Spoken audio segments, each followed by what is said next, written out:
Hello and welcome to Property Investments UK, and today we're going to be asking the question, do you make these 5 key mistakes when it comes to looking at your next refurbishment property to buy?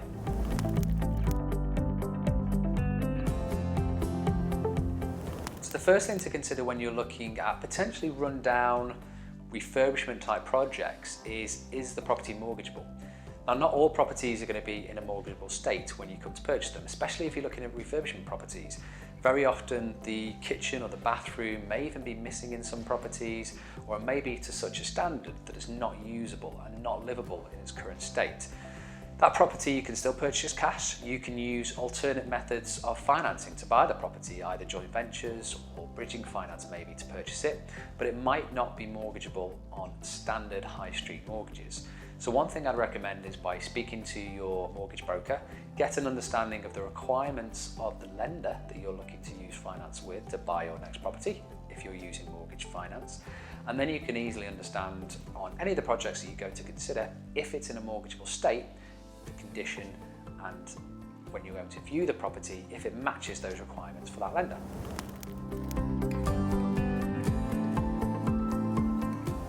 Second thing to consider with refurbishment properties is to really understand if the figures make sense. Now there's lots of TV programs out there that will show you maybe how easy it is to buy a property, refurbish it and then sell it on, whether that's via an auction or an estate agent. But they very often miss out the key parts of the figures that go into making that deal.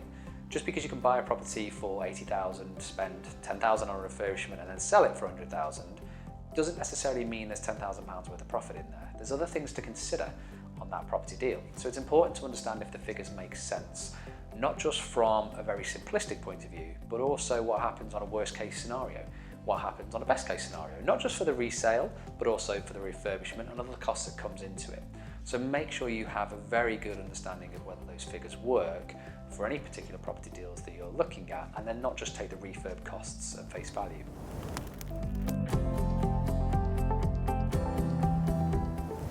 Point 3 is making sure that that refurbishment property can work for you as both a plan A, B, and maybe even a plan C strategy. So whenever we're considering any property project at the moment, we now always look at alternate options of how we can exit that potential property deal. So if you're maybe considering to buy a property to flip onto a first-time buyer, so you're going to buy it, refurbish it, and then sell that property onto a first-time buyer. Well, what happens if the market changes or there aren't any first-time buyers to buy the property? Would it work maybe as a buy-to-let if you wanted to keep it? Could it work potentially to sell that property on to an investor instead of a first-time buyer? Is there enough margin in the deal?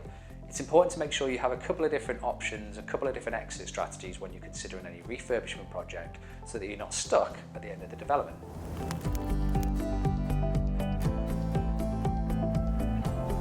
The fourth thing to consider is by building in a healthy contingency budget with your refurbishment projects. It's very easy, and it very often happens that refurbishment deals overrun in costs. It might take longer than you originally anticipated.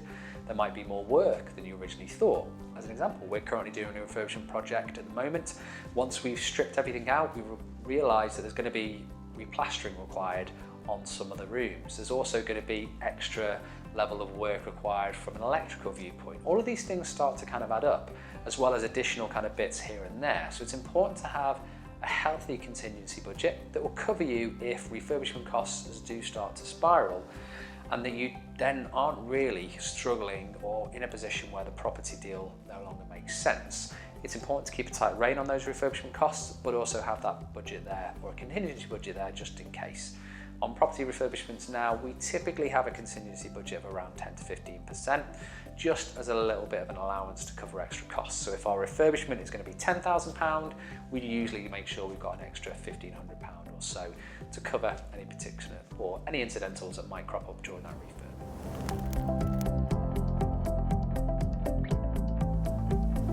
The last point to consider is the holding costs of physically owning that property during the length of the refurbishment. Now, this is something that's missed by a lot of investors actually when it comes to refurbishment projects, is they don't consider how much it costs to physically own the property. And that's everything from insurance through to the financing costs of owning it, whether it's a mortgage or bridging finance.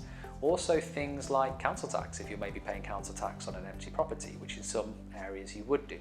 These can all start to add up as holding costs. So it's important to understand what the length of that project is going to be, how long the refurbishment is going to take, and how long it's going to take you before you can refinance it or exit that particular property if you're looking to sell it. And you plan those holding costs into the development to make sure it works over that length of time.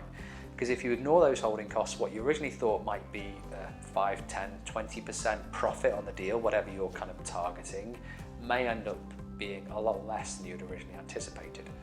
As an idea, for most refurbishment projects, we typically look at around 20% net profit. And that includes everything from buying and selling the property through to holding costs, through to the refurbishment budget, and everything kind of in between. So if you can achieve a 20% net profit on your refurbishment deals, you do well. So hopefully you found that helpful and you can use those tips on your next refurbishment deal to make sure that you steer clear from the bad ones, focus on the good ones, and consider your total budget.